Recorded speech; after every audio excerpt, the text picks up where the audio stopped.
Thank you for tuning into our podcast, Canal Days, What Life is Like in the Industrial Connecticut River Valley of Massachusetts. I'm your host, Carrie, and joining us today is Holyoke's very own local historian and creator of the historical tours of Greater Holyoke, Robert Camus. He personally offers and leads public and private tours, as well as presentations of historical sites within communities throughout the state of Massachusetts. Currently, the communities he has chosen to focus on this year are Holyoke, Chicopee, South Hadley, and Easthampton, and also Granby and Amherst as well. His tours spotlight the local canals, reservoirs, cemeteries, and churches, as well as various parks, streets, and selected historical houses within each community. In today's episode, we'll be discussing the Mount Tom North Trailhead, located in Easthampton, Massachusetts. So when was this trailhead built? Only a couple of years ago, I believe in the year 2022.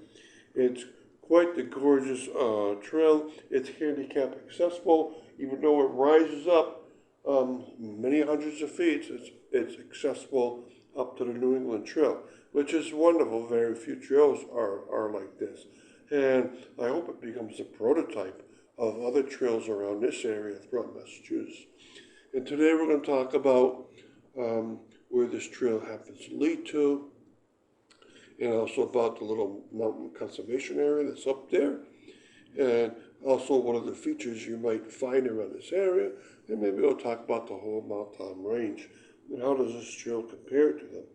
But this was made almost as a joint venture of Massachusetts Department of Recreation and the Kestrel Land Trust, which has their own trail up there.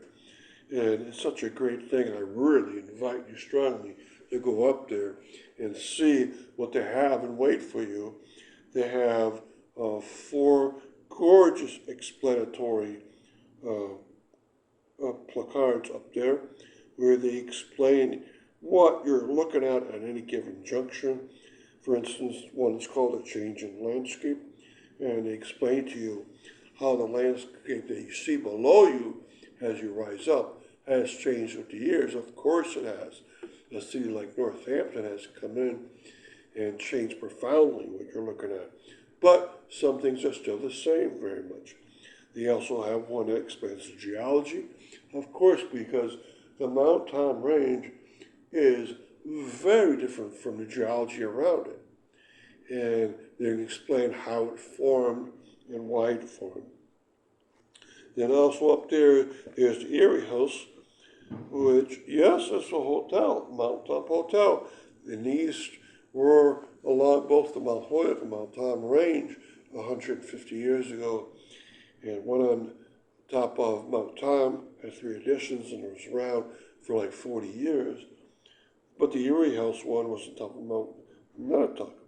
And so we're going to explain during this some of the other features where most people go up there for the views or the exercise. And where does the Mount Tom North Trail lead to? It leads to the New England Trail, which is still also called the Monadnock-Metacomet Trail.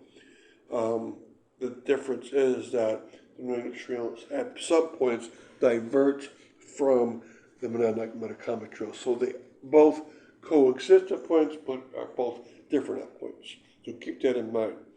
And this also leads up to another trail that was made by the Amherst-based Kestrel Land Trust. And there you have a loop trail added on to the top of the Mount Tom North Trailhead Trail. And so you can go on both of them. And once you're up on the New England Trail, you can go either you go south or north. But the north direction is not as great because it just goes down the back of Mount Montauk for a brief while. And then the New England Trail and the Monadnock Trail both peter out because you have to cross the Connecticut River. But if you go south, you meet up with not only the Erie House on top of Mount Montauk, but you also meet up with all the different trails that are on the Mount Tom Reservation. And there are many of them. I've walked all of them, and hopefully will have pages and videos for each one of them separately. Of course, the backbone is for the Monadnock Trail and the New England Trail, but you have side trails all over the reservation down there. And that by itself is a great reason to go up there and stay up there for a few hours. Make sure you bring maps and a cell phone and a friend, but have a great day up there. And really quick before we continue with the rest of our interview, just to let our listeners know, for more information or to sign up for various tours, check out his website at holyokecanaltour.org. And there you can find videos and podcasts of the stops along each of his tours, as well as photos and text of the historical sites throughout as well. And for private tours and other inquiries, you can email him directly at bobcat4214 @yahoo.com. And his tours make for fun, educational, outdoor activities for families and group parties. So getting back to our interview, tell us about the Little Mount Conservation Area. Right, Little Mountain is the side of Mount Nonotuck, where it has a saddle, then it comes up as Little Mountain. Now, it has its own trail there now, the Little Mountain Trail, made under the sponsorship of the Kestrel Land Trust. And please stay on the trail because some parts of that mountain are still in private hands. But Kestrel's done a fine job adding a loop trail to the Mount Tom North Trail. And you should do both of them, probably do both of them on the same trip, and then go up to the top of the mountain itself. And one thing to watch out for, in the Mount Tom Range, there's another little mountain. They're separated by 5 miles of trail.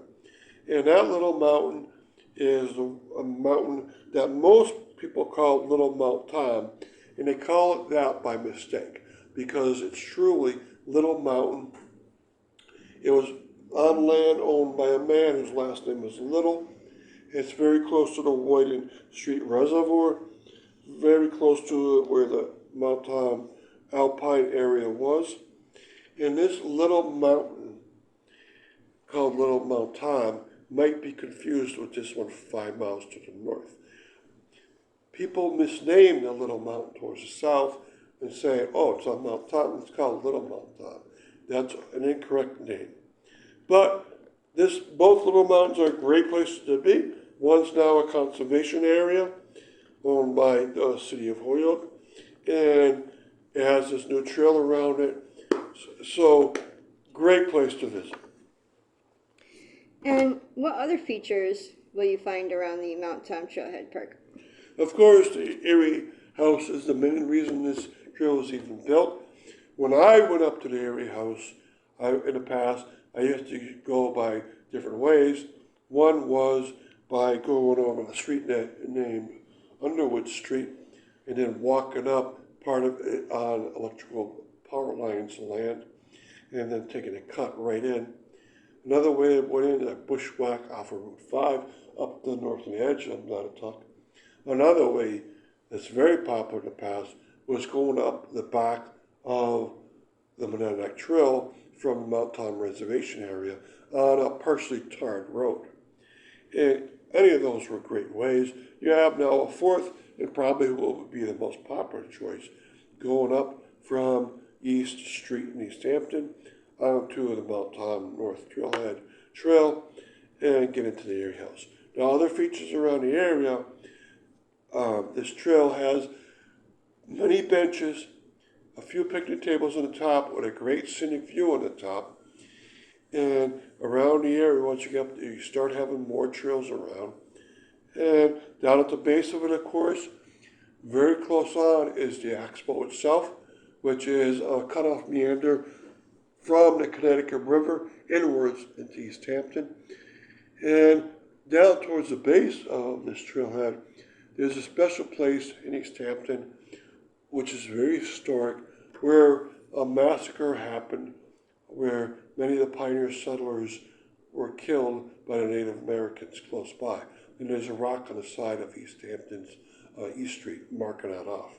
So there's a lot to do in this area, and by far the best thing nowadays is to get onto this trailhead. And thank you, Robert, for educating us on your tours and historical topics of your expertise. And we want to thank our sponsors as well. And of course, we want to thank our listeners for tuning in. And check out a large selection of our other podcasts at his website, as well as on SoundCloud.com. And be sure to stay up to date with new podcasts and videos posted daily. Thank you, and hope you join us again.